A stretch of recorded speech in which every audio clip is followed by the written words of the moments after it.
Olá, turma, sejam bem-vindos. Então, vamos dar continuidade ao nosso assunto sobre as redes neurais, né? Então, agora aqui finalizando o módulo 2, unidade 2, em que a gente vai conhecer agora sobre a rede com múltiplas camadas de perceptrons, né? Como que funciona a representação dessa rede neural com múltiplas camadas. Então, no caso de uma rede perceptron multicamadas, ou MLP, nós temos então a organização de uma rede neural com vários perceptrons que conectam entre si. E essa rede de perceptrons, né, elas podem ser organizadas em camadas.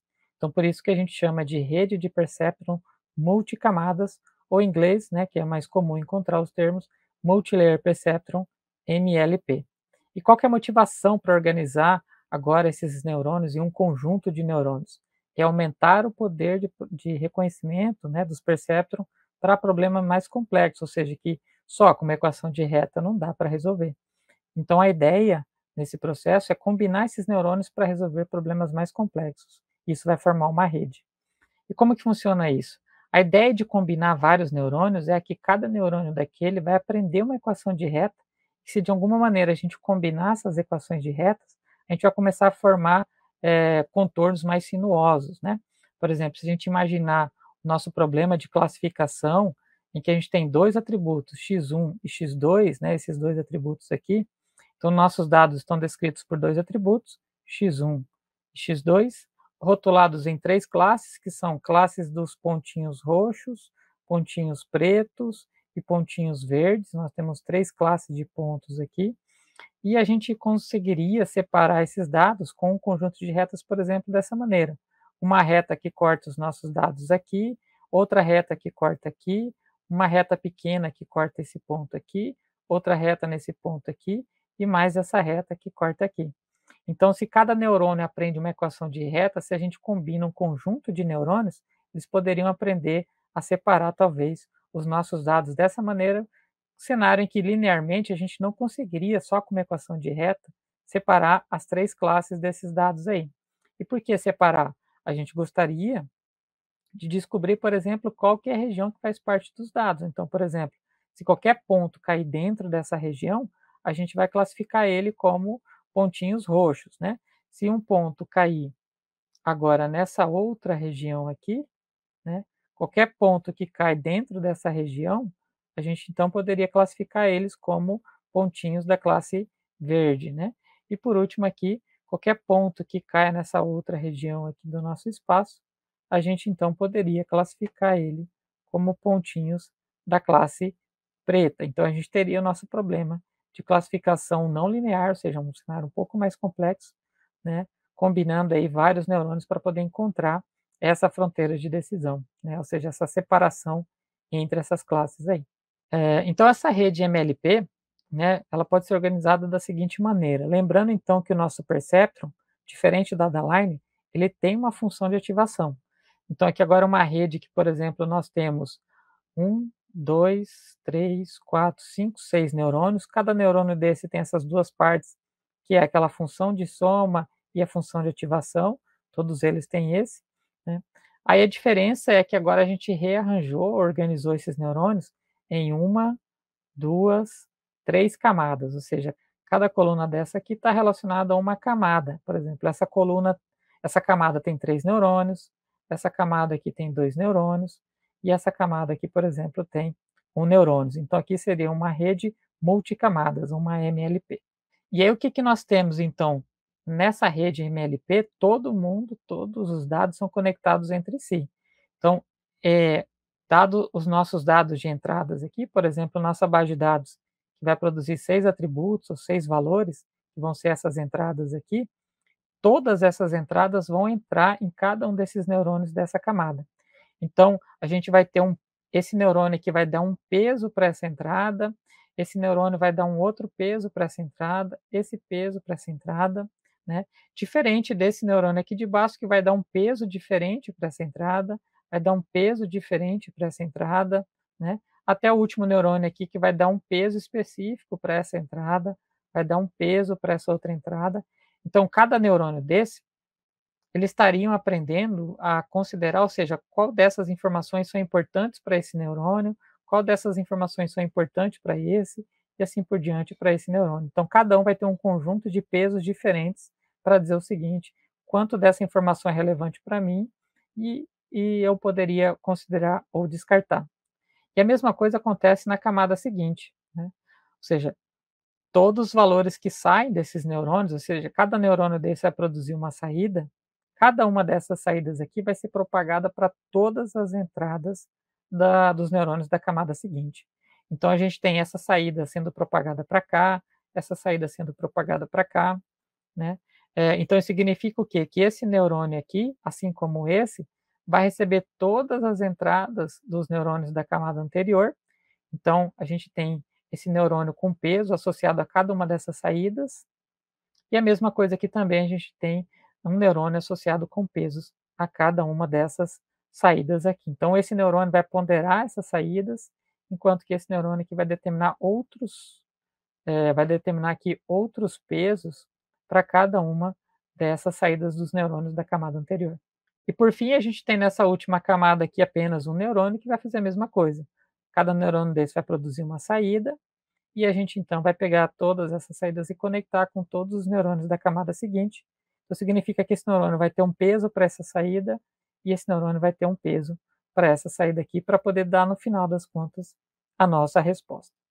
Então, essa seria a configuração de pesos de cada um desses neurônios. E lembrando também que cada neurônio desse tem um bias associado, além dos pesos, a gente tem os bias. Então, a gente pode pensar na organização desses neurônios, né, com três tipos de camadas, né? Então, a gente denomina essa parte aqui, embora não seja realmente uma camada de neurônios, né, mas a gente chama isso de camada oculta, de entrada. Então, a gente tem aqui a nossa camada de entrada, que é a quantidade de valores que vão entrar na nossa rede. Então, aqui nós temos agora a nossa camada oculta, que tem 3 neurônios nessa camada aqui, nessa primeira camada oculta, e 2 neurônios nessa segunda camada oculta aqui. E, por último, a gente tem a nossa camada de saída, que tem apenas um neurônio, certo? Então, isso aqui a gente tem uma camada de entrada, né? A gente tem uma camada de entrada com 6 valores ou 6 atributos. A gente tem 2 camadas ocultas, né? Essa daqui que tem 3 neurônios, e essa outra que tem 2 neurônios, que são as camadas ocultas. E a gente tem aqui, por último, a nossa camada de saída, que tem apenas um neurônio aqui. Então, em geral, a configuração da camada de entrada e de saída dessa MLP, elas são pré-determinadas. A gente não tem muita flexibilidade com relação aos parâmetros, à configuração dessas duas camadas. Agora, com relação à camada oculta, a gente pode configurar do jeito que achar melhor, certo? Então, como que seria a configuração da camada de entrada? A camada de entrada, ela está sempre relacionada com a quantidade de atributos da nossa base de dados. Então, o número de entradas vai ser igual ao número de atributos da nossa base de dados. Já o número de saídas, ela vai estar relacionada no nosso problema de aprendizado supervisionado, né, com o número de rótulos ou o número de classes. Então, o número de neurônios que a gente tem na camada de saída é igual ao número de respostas ou rótulos ou classes que a gente gostaria de ter. Então, vamos imaginar o seguinte cenário, né? A gente tem uma base de dados aqui que tem 4 atributos e os dados estão rotulados em 2 classes, sim e não. Então, como que seria uma possível configuração dessa rede neural? Então, vamos ter aqui na camada de entrada 4 valores de entrada, cada um vai ter um peso associado, né? A gente tem uma camada oculta aqui, que é opcional, né? Mas vamos pôr uma camada oculta que tem arbitrariamente aqui 3 neurônios, e a gente tem agora a configuração da nossa camada de saída, que é essa última camada aqui. Aqui, a quantidade de neurônios tem que corresponder à quantidade de rótulos do nosso problema. Então, aqui a gente tem um neurônio que vai estar responsável pela classe sim, e um neurônio que vai estar responsável pela classe não. Bom, aí quantos parâmetros a gente tem nessa rede aqui, por exemplo, para um problema de classificação em 2 classes, né, que tem essa arquitetura ou essa configuração?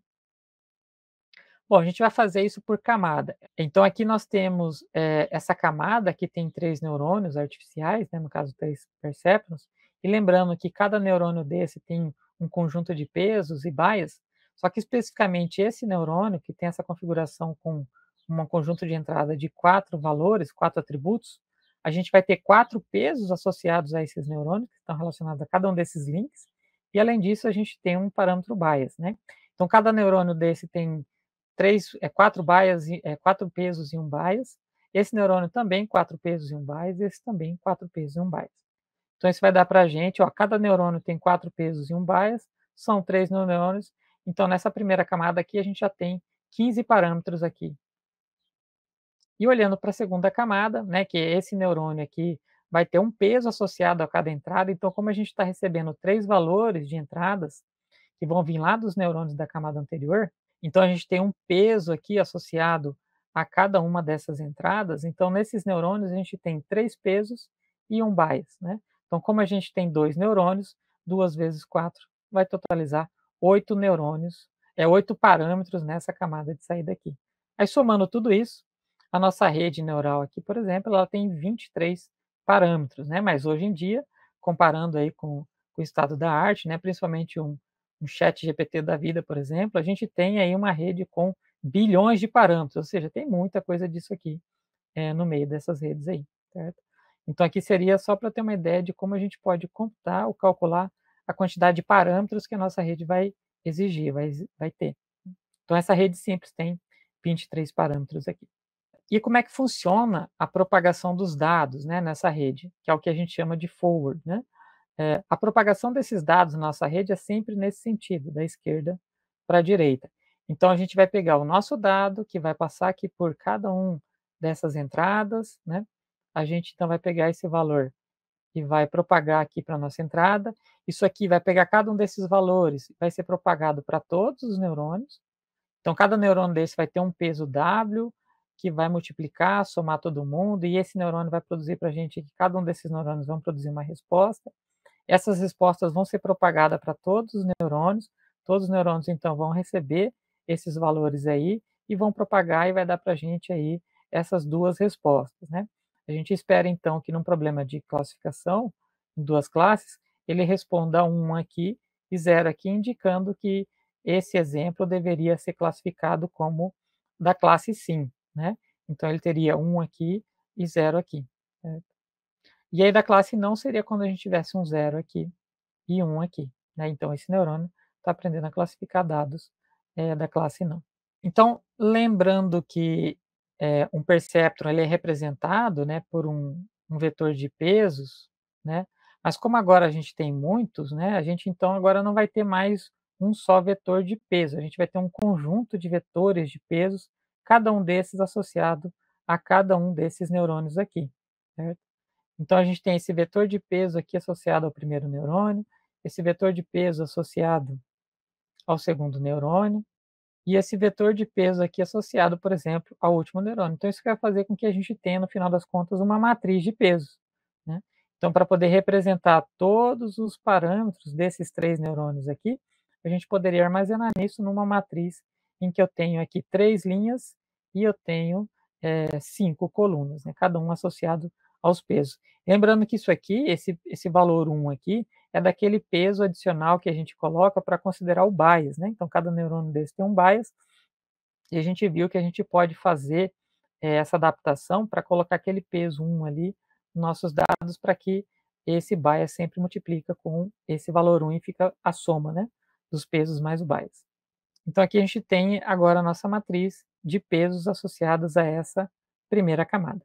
E aí considerando agora a segunda camada, que a gente tem 2 neurônios na camada da saída, cada neurônio desse vai ter 3 pesos, né. Aqui a gente tem então a configuração, dos pesos, por exemplo, desse neurônio, e a configuração dos pesos desse neurônio aqui. Então esse neurônio vai ter um peso W1 associado a cada uma dessas entradas, então vão entrar 3 valores, significa que cada um desses 3 valores vai ter um peso associado, e esse daqui também é daquele mesmo cenário do bias, né, que a gente viu lá no início, no slide anterior, para poder fazer isso tudo numa matriz só, colocar o peso e os bias tudo numa matriz só. E aí então a gente tem as 2 matrizes aqui, né, as 2 matrizes, os 2 vetores de peso associados aos parâmetros, né, dessa camada de saída aqui que a gente está chamando de W2. Bom, então considerando que os nossos dados estão armazenados aqui numa matriz X, que é essa matriz aqui, que tem 5 colunas, 10 linhas, né, igual no exemplo anterior, no início, e a primeira camada oculta tem aqueles pesos W1, que é aquela matriz de pesos que a gente definiu, W1, a nossa resposta, dado o nosso conjunto de entradas, é simplesmente fazer o produto dessa matriz X com a nossa matriz de pesos transposta, por isso que ela está agora assim toda em coluna, em vez de estar em linha, para que, lembrando, o que a gente tem que fazer é pegar essa linha inteira dessa matriz aqui e multiplicar com essa coluna inteira, né. Então, ou seja, a quantidade de valores nesse processo de multiplicação tem que ser equivalente, porque a gente vai pegar esse x, multiplicar com esse w e vai fazendo tudo isso, vai dar soma e a gente vai ter uma resposta, para esse neurônio aqui, certo. E aí quando a gente for fazer a mesma coisa, né, pegar esses dados aqui de novo e agora multiplicar com esses pesos, soma todo mundo, isso aqui vai dar para a gente uma segunda resposta para o segundo neurônio aqui, certo? E aí quando a gente pegar por último esses dados de novo e multiplicar agora com esses pesos, né, isso aqui vai dar para a gente uma saída associada ao terceiro neurônio da nossa rede neural. Então isso vai fazer com que essa nossa saída aqui, para cada uma dessas entradas, vão produzir 3 valores, né, cada um deles associados a respostas desses neurônios aqui. Então, dessa maneira, qual que seria o tamanho da matriz de resposta Z1, né? Então, dado que a gente vai fazer o produto desse vetor com esse vetor aqui, vai produzir para a gente uma resposta, né? E o produto desse vetor com essa matriz aqui, com esse vetor aqui, vai produzir para a gente uma outra resposta, e assim por diante, né? Até a última aqui, e se a gente pegar e multiplicar por esse vetor, também vai produzir uma resposta. Então, para cada entrada dessa, a gente vai ter 3 respostas. Como a gente tem 10 linhas aqui na nossa base de dados, e cada uma delas vão produzir 3, a nossa matriz de pesos, então, ela vai ter o tamanho 10 por a nossa matriz de resposta, né, vai ter o tamanho então 10 por 3, cada uma associada a uma dessas respostas, né. Então, ou seja, entra um dado aqui, ou seja, a primeira linha vai entrar por essa matriz, vai passar por esses neurônios e cada um desses neurônios vai produzir uma saída. Então, para essa entrada, a gente vai ter 3 saídas, né. Então, para cada entrada dessa matriz de dados, a gente tem 3 outputs ou 3 saídas. Então, lembrando que no nosso, na nossa nosso perceptron, nós temos então uma função de ativação. Então, uma vez que a gente fez esse produto entre os nossos dados e os nossos pesos, né, no caso aqui os pesos da primeira camada, a gente então vai obter a nossa resposta, né, seja os logites ou o campo local induzido, né. E aí o que a gente faz logo em seguida é aplicar uma função de ativação, isso vai dar para a gente uma nova resposta, ou seja, uma resposta que vai ser o valores 0 ou vai ser valores 1, né. Como existe a função degrau, que é a função padrão utilizada aqui, né, a gente tem também outras funções, de ativação, como a sigmoide, hiperbólica e ReLU que a gente viu. Então agora fazendo o mesmo processo, né, analisando agora a propagação na segunda camada, então o que que a gente vai ter como entrada para fazer esse produto aqui x e w, né? A nossa entrada aqui agora vai ser cada uma daquelas respostas que vieram da função de ativação. Então a gente teve 3 respostas para cada um desses neurônios, esses 3 valores, né, foram normalizados, foram discretizados entre valores 0 e 1 pela função step. Então, o que a gente tem para cada uma daqueles valores lá, cada um desses valores aqui está relacionado à resposta de um desses neurônios aqui que veio da camada de saída. E esse último aqui é novamente aquele cenário em que a gente coloca o nosso bias aqui, né, que é o bias associado a esse neurônio, e o bias aqui associado a esse neurônio. Então, por isso que a gente está com 4 valores aqui e não só 3. Então, esses 3 vêm lá dos neurônios anteriores, e esse aqui é aquele nosso adicional do bias que a gente vai colocar aqui de cada neurônio, porque a gente vai fazer o produto disso com 1, né. Então, a gente vai ter os valores que vão vir lá da camada anterior, que são os 3 valores que vão vir nessas 3 primeiras posições relacionadas à saída dos 3 neurônios, mais o nosso bias, a gente vai multiplicar isso pelos pesos desse neurônio aqui, por exemplo. Então, a gente vai multiplicar, esse aqui seriam os pesos desse neurônio. Então, a gente vai pegar cada uma daquelas saídas Hs, multiplicar por esses Ws e somar com bias. Isso vai produzir para a gente uma resposta, que vai ser a resposta aqui, que é o nosso Z, né, nesse ponto aqui. E a gente também vai ter de novo a propagação desses dados com esses pesos que estão relacionados a esse neurônio aqui de baixo, que vai dar para a gente uma nova resposta, né, que vai ser depois enviada para essas funções de ativação aqui. Então, para cada uma dessas entradas aqui, a gente vai produzir 2 respostas. Então, nesse sentido, a nossa matriz de peso, a nossa matriz de resposta Z2 vai ter tamanho 10, que são 10 perguntas, né, e aí para cada uma delas a gente vai ter 2 respostas associadas a cada um desses neurônios. Então a gente vai ter 10 por 2 o tamanho dessa matriz. Então, juntando tudo isso, né, como que seria então a propagação de respostas, né? Nada mais é do que pegar os nossos dados e fazer o produto com os pesos da primeira camada, aplica, isso aí vai dar para a gente uma resposta que a gente vai aplicar numa função de ativação que vai dizer, vai transformar isso em valores zeros e uns, que no caso é a função degrau. Então aqui a gente vai ter esse conjunto de valores para todos os nossos dados de entrada. Isso aí agora vai virar a entrada para a próxima camada, né, em que a gente vai pegar esses valores que vieram da camada anterior e vai multiplicar pelos pesos da próxima camada, vai fazer esse produto, chamar na nossa função de ativação até que a gente tenha a nossa saída na camada final aqui. Então, em termos de função, em termos de propagação, então imagine que a gente tem aqui a nossa matriz X, a gente vai fazer o produto com W1, que é essa matriz aqui. Então, fazendo esse produto e depois aplicando a função de ativação, depois de ter feito esse produto, né, a gente então vai obter disso aqui tudo, a gente vai obter o nosso H1, que é esse quadrado roxo aqui.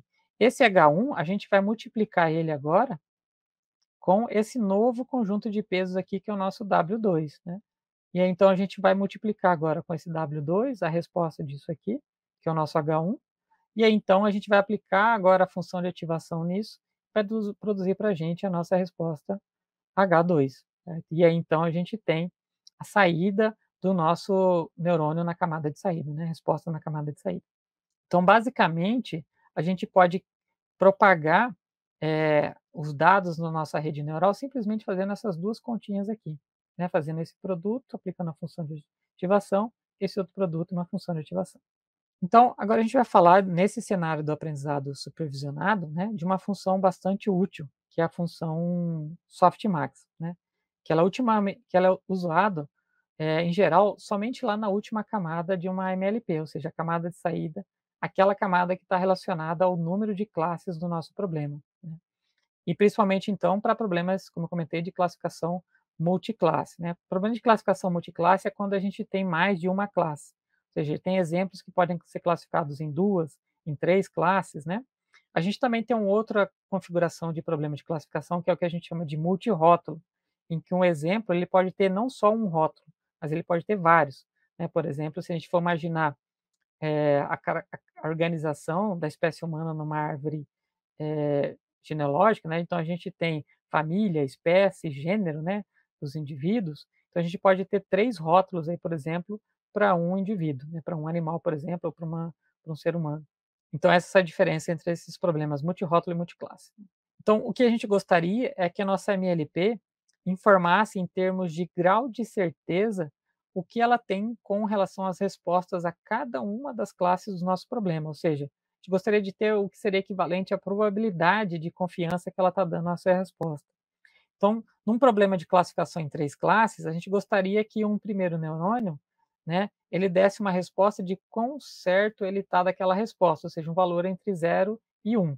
E vamos supor, por exemplo, que lá no primeiro neurônio ele deu 90% de certeza que aquilo ali é um exemplo da classe 1, né. E o segundo neurônio falou o seguinte: "Não, 7% de certeza que é da classe 2". E o último neurônio da camada de saída daria um resultado lá em torno de 3%, 0,3, indicando aí a certeza que ele tem com relação à classe 3. E aí, se a gente for observar aqui, a gente vai sempre procurar onde está tendo a maior certeza, né? Então, a maior certeza aqui foi na classe 1, ou seja, o modelo está muito mais confiante com a classe 1. Então, portanto, a resposta deve ser esse exemplo ser rotulado pela classe 1. Então, o que vamos fazer para poder aplicar essa função softmax é remover a função de ativação apenas da camada de saída, e aí a gente vai ficar só com os valores que seriam o campo local induzido, ou os logits, que são aqueles valores sem a função de ativação, que é como a da line funciona, né? Então, a gente tem aqui as nossas funções de ativação aqui. Nessa última camada de saída, a gente não tem mais as funções de ativação. Então, significa que a gente vai fazer o quê? Só o produto de W e X, e não vai somar W, X e mais o bias, e não vai aplicar nenhuma função de ativação aí. Certo? Então, isso aqui pode produzir o quê? Valores tanto negativo quanto positivo. e esse cara aqui também pode produzir tanto valores negativos como positivos. Um exemplo aqui, se esse neurônio produz uma saída, por exemplo, 7,5, e esse produz um valor que é menos 1,3, quando a gente aplica a função softmax, isso aí vai virar valores mais próximos de probabilidades, né? Então, vira aqui, por exemplo, 0,8 e 0,2. E aí, isso aqui indica, de uma certa maneira, o quão confiante está o nosso modelo com a resposta na classe sim, né, que é 0,8 para a classe sim e 0,2 para a classe não. Então, aqui a gente pode ter com certeza que o modelo está confiante com a classe sim. E aqui a gente sempre busca o máximo, né, o maior valor. Então, a ideia é normalizar os valores desses logites para ficarem dentro do intervalo 0 e 1 e garantir que a soma desses valores normalizados, se somar todos esses valores aqui, isso aqui tem que dar 1, né? Ou seja, fica aí em termos de probabilidade, mais próximos aí no que seria em termos de probabilidade.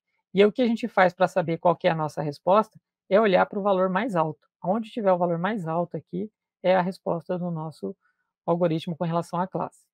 Então, por exemplo, nesse cenário, né, que agora imagine que a gente tem uma rede neural para um problema de classificação em 3 classes, né? E aí, então, depois de ter aplicado o softmax, as nossas respostas poderiam ser 0,8 saindo nesse neurônio, 0,3 nesse e 0,17 nesse, né? Indicando aí que talvez que, dado esse valor que foi entrado aqui, nossa rede neural poderia classificar aquela entrada como COVID, por exemplo, com 80% de certeza, né? 3% de certeza ele teria com relação à classe gripe e 17% de certeza ele teria com relação à classe alergia. Então, ele está mais confiante do que esse dado que está entrando aqui é da classe COVID. Bom, então vamos ver agora como que a gente calcula, ou faz esse cálculo de normalização com o softmax, né? Então, considere que a gente vai ter que ter como entrada para o softmax um conjunto de respostas de todos os neurônios da camada de saída, que a gente vai chamar, então, de Z, os valores de todas as saídas dos neurônios da camada de saída. E aí o que a gente faz, então, é aplicar essa equação, que nada mais é do que calcular a exponencial de cada um desses valores das saídas de cada neurônio, dividido pelo somatório da exponencial de cada um desses valores Z, certo? E aí, então, onde Z aqui é o número de classe, ou seja, o número de valores que a gente tem nesse nosso vetor Z, sendo que cada um daqueles valores está associado a um neurônio de saída. Então, o que a gente vai fazer é somar a exponencial desses valores, né, e fazer a divisão, essa divisão aqui entre a exponencial do valor sobre a soma de todos os valores. Isso vai garantir, então, que a gente tem esses valores entre 0 e 1, e a soma disso também tem que dar 1. Né? Então, por exemplo, se a gente tiver o nosso vetor Z de 3 neurônios, em que o primeiro neurônio deu uma resposta 3,5, o segundo neurônio deu uma resposta menos 0,1, o terceiro neurônio deu uma resposta menos 2,2, esses valores de Z que a gente vai utilizar para aplicar nessa equação. Né? E aí o que a gente vai fazer então? Por primeiro valor Z, que é 3,5, a gente vai fazer exponencial de 3,5 e vai dividir pela soma da exponencial de 3,5 menos 0,1 menos 22, isso vai dar aproximadamente 0,97. Né? E fazendo isso agora também para menos 0,1, que é o próximo valor aqui, a gente vai ter também, notem que a parte de baixo aqui é todas iguais, né? O que muda aqui é só a parte de cima. Então, a gente vai ter para o primeiro valor 0,97, 0,02 e 0,01. Então, isso a gente pode representar como se a resposta para aquele primeiro neurônio fosse 97% de certeza, que é a classe associada àquele neurônio 1, 2% de certeza, que é associada àquele neurônio da classe, aquele segundo neurônio da classe 2, e 1% de certeza que a resposta deve ser do neurônio da classe 3, certo? C1, C2 e C3. Bom, em Python, como que seria isso? Né? Então, vamos ver como que implementaríamos a propagação ou forward dos dados nessa rede neural. Né? Então, vamos considerar uma matriz de dados. Né? Vamos supor que a nossa matriz de dados aqui, só por simplificação, é uma matriz X de tamanho 3x3. Né? Então, a gente tem aqui os nossos valores, que seriam relacionados aos atributos aqui. Cada linha seria um exemplo da base de dados. Então, a gente tem 3 exemplos e os atributos aqui. Então, vamos supor que o primeiro exemplo da base de dados tem valor 1, 2, 3, o segundo 4, 5, 6 e o último aqui 7, 8, 9. Então, aqui a gente vai ter a nossa matriz de pesos, né, associadas então aos neurônios da camada seguinte, no caso é a primeira camada oculta, em que a gente tem aqui 2 neurônios. Né? Esse primeiro neurônio, então, tem 3 pesos, sendo que cada um peso vai estar associado a uma dessas entradas, e um segundo neurônio aqui que vai ter também 3 pesos, cada um desses pesos associados a cada uma dessas entradas, né? Então aqui a gente tem uma configuração de uma camada que tem 2 neurônios. E aí o que que a gente precisa fazer, né? Então, criando essas matrizes de pesos, então aqui a gente vai utilizar o NumPy Array para criar essa matriz X, que tem a primeira linha tem 1, 2, 3, a segunda 4, 5, 6, 7, 8, 9. Então aqui seria a resposta do nosso X quando a gente manda imprimir. A função shape aqui retorna para a gente o tamanho dessa matriz. No caso, a matriz X tem tamanho 3 por 3 e a matriz W tem tamanho 2 por 3, exatamente igual na nossa configuração. E aqui a gente tem a impressão da nossa matriz W, né? Então a matriz X tem esses valores e a W tem esses valores aqui. Então, ou seja, igualzinho esse nosso exemplo aqui. Então, em Python a gente faria isso, né? Para criar um exemplo aí de matriz X e matriz W. E agora vamos ver como que a gente faz o produto disso, né? Então, o produto escalar, ou seja, a multiplicação que a gente faria entre essas duas matrizes, X e W, né, é da seguinte maneira. Então, lembrando, isso é muito importante, né, a gente sempre vai pegar a linha da base de dados e multiplicar com a coluna. E tem que haver correspondência entre a quantidade de valores aí. Então, o que a gente vai fazer nesse caso? Pegar o valor 1 e multiplicar com o peso 1, que é exatamente essa continha aqui, e somar com o valor 2 multiplicado por esse peso 1, então 2 vezes 1, esse valor 3 multiplicado por esse peso 1, que aí é 3 vezes 1, e a gente soma tudo isso, deu para a gente a nossa primeira resposta para o primeiro neurônio, que deu a resposta 6. Né? E agora a gente vai pegar esses dados e vai passar agora para os parâmetros, pelos pesos do segundo neurônio. Então a gente vai pegar esse valor 1 e vai multiplicar aqui por 2, então a gente vai ter 1 vezes 2, depois vai somar com o valor 2 com o segundo peso, que é também 2, então a gente vai ter 2 vezes 2, e o terceira entrada, que a gente vai multiplicar de novo com o terceiro peso, que também é 2, e a gente vai ter então 3 vezes 2. Somando tudo isso, a gente vai ter a nossa resposta aqui, 12. Então, essas aqui são as respostas para quando a gente passa esse exemplo nos nossos dois neurônios. O primeiro neurônio respondeu 6 e o segundo neurônio respondeu 12. Né? E aí, fazendo isso para todos os neurônios, a gente vai ter, então, as respostas para cada um desses neurônios. Né? Então, 6, 15, 24, 12, 30 e 48. Então, essa seria a implementação, né? Ou seja, matematicamente, né? O produto escalar entre essas duas matrizes seria exatamente a gente está fazendo essa continha aqui. Bom, em Python a gente faz essa mesmo produto, né, muito similar, ou seja, esse produto aqui escalar, que é o x vezes o w, a gente representa ele por meio desse arroba, né? E aí então a gente simplesmente faz essa operação aqui, a gente vai estar exatamente fazendo toda essa conta aqui, ó. Tudo isso aqui vai estar sendo feito. Ou seja, o produto dessa matriz com essa outra matriz aqui, exatamente tudo isso a gente está fazendo somente com essa operação aqui, ó, com esse produto escalar. E aí, quando a gente manda imprimir o z que saiu dessa resposta, são exatamente os valores dessa continha, ó, 6, 12, 15, 30, 24 e 48. Né? Então, aqui, ó, exatamente o resultado Z aqui, exatamente essa conta que foi feita aqui. Então, ou seja, essa operação aqui permite fazer todo esse produto que é exatamente o que cada neurônio tem que fazer. Só que a gente faz isso tudo com essa continha só.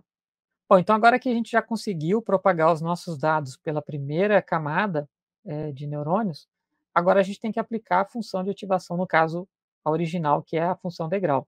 E para isso a gente vai função uma função no NumPy, que é a função where, para poder saber aonde nesse vetor z, nessa matriz z, no caso, né, nós temos valores maiores que zero.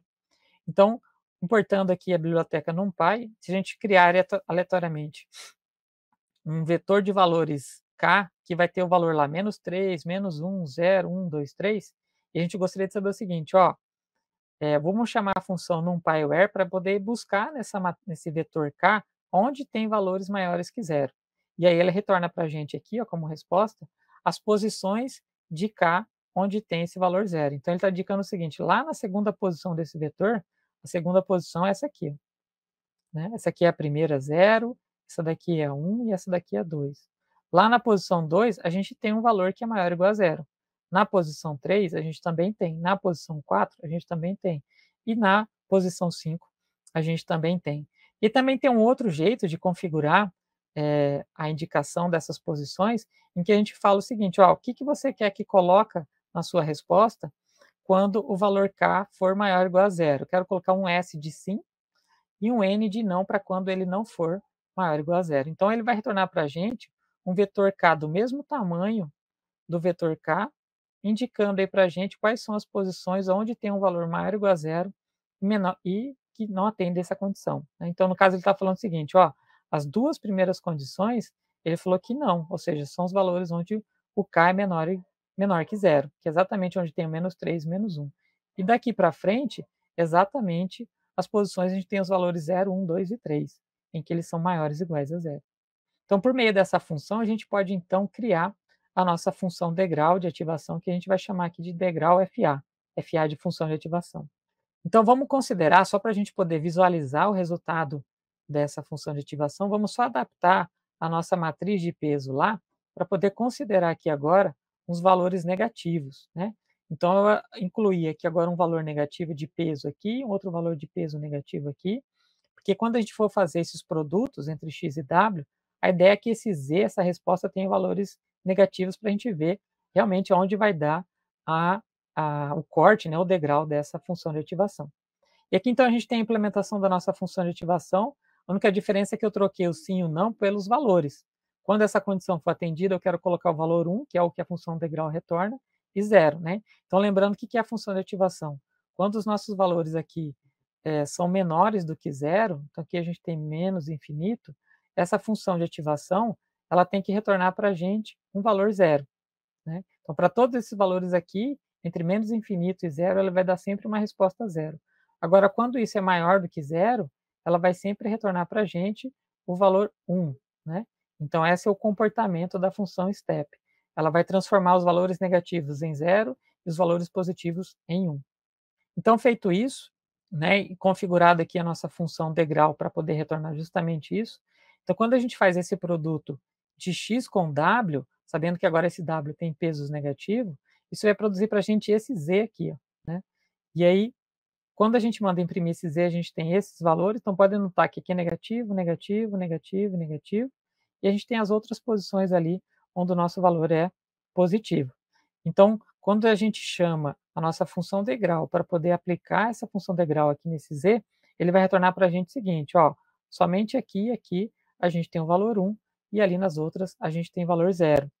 Então, o que que significa ter 0? Significa o seguinte, ó, quando entrou o primeiro exemplo na nossa base de dados e a gente processou isso, né, a gente teve essa resposta aqui de cada neurônio daquela camada produziu, o primeiro neurônio produziu menos 34, menos 3,4, o segundo neurônio produziu a resposta menos 1,5, e quando a gente falou para a função degrau, ela falou o seguinte, ó, essas informações não são relevantes, então não propaga, não propaga, por isso que está todo mundo do zero. Enquanto que aqui, quando a gente passou o segundo exemplo, e aí fez o produto de x com w, então aqui, analisando agora a resposta do segundo exemplo, quando passa por esses mesmos dois neurônios, só que eles têm pesos diferentes, né? Aí a gente vai ter então a seguinte resposta, né?